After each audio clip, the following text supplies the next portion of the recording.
As many are probably aware, there's massive tensions and issues going on in the Middle East at the moment between Iran and Israel, and between Israel and different proxies, right? So Hamas and Hezbollah and all that stuff.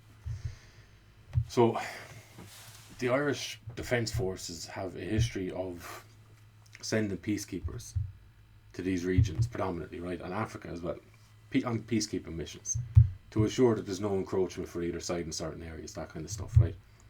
So we have members of the Irish Army, the Irish peacekeepers, the Irish Defence Forces stationed in Lebanon at the moment, where some of the skirmishes or some of the battles are being waged between Israel and our enemies or his enemies, right? So you can see here, we look at a couple of things, and again, look, I'm not on the ground over there. I have no idea what's going on over there. I'm just basing these on things you see. I'm not telling you these are true or what's going on. I simply don't know, right? But accepting that what we're reading and seeing as being indicative of what's going on over there, then you start to see how these little issues that people don't really think affects them or affects Ireland in any way, they really do, okay? So we have here by Baydown, I've mapped in out in green the area where Ireland deploys its battalion in South Lebanon, which refused to move or follow the Israeli Defence Forces evacuation orders. I've also overlaid IDF evacuation areas in red, showing where Ireland's peacekeepers continue, right? So, can we get a look at that? So, this fella, Matthew Brodsky,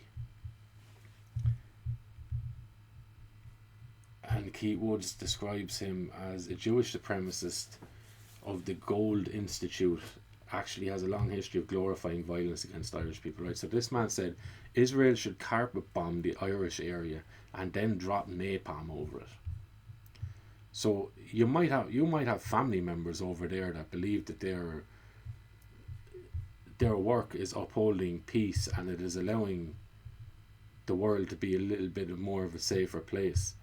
But their lives are directly in danger now at the moment. And here is another image.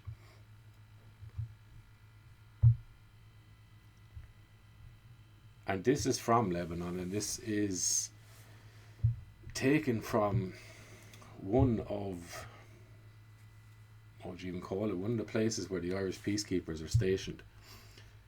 And from Mats Nielsen here, he said, an Irish soldier from the UN force in central South Lebanon released a photo showing how the Israeli Merkava tanks dug up defensive and offensive positions inside the Irish base and between its buildings and vehicles. Right, so they're firing off, essentially. They could be, at least, right, that they probably are. They're firing off against their enemy. And in between themselves and the enemy, you have Irish peacekeepers.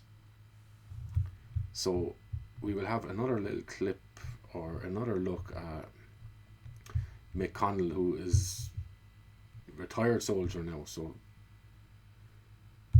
get it up there on the screen. So, and he says the IDF using Irish Post UNP 6-52 for cover while conducting ops in South Lebanon is a direct result of Ireland's woke establishment and their useful idiots choosing to discard our neutrality in support of Islamic Jihad. This post is cut off from resupply and reinforcements. So what you're looking at now is a situation where Irish peacekeepers are surrounded, essentially. They're literally in the middle of a battle. At what point do you say, look, your job there is to try and maintain the peace?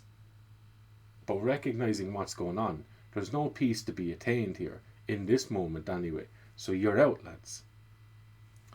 And an even bigger question than that then is how this affects you directly in Ireland. You have men there who are open to offering up their lives for a greater good that they would probably see as peace in the world. They're in a desert in the Middle East now. Their lives are on the line.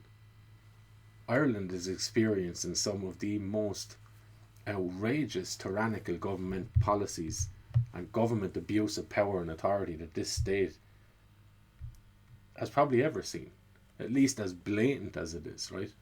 So we could do very well with men that are willing to stand on principle and to fight for something that they see as greater than their own individual desires. Those would be perfectly useful people to have in Ireland. So what ends up happening with these peacekeeping missions, regardless of the sentiment or virtue involved in it, is Ireland now is lacking soldiers, those of a warrior spirit in this country. We're lacking that now.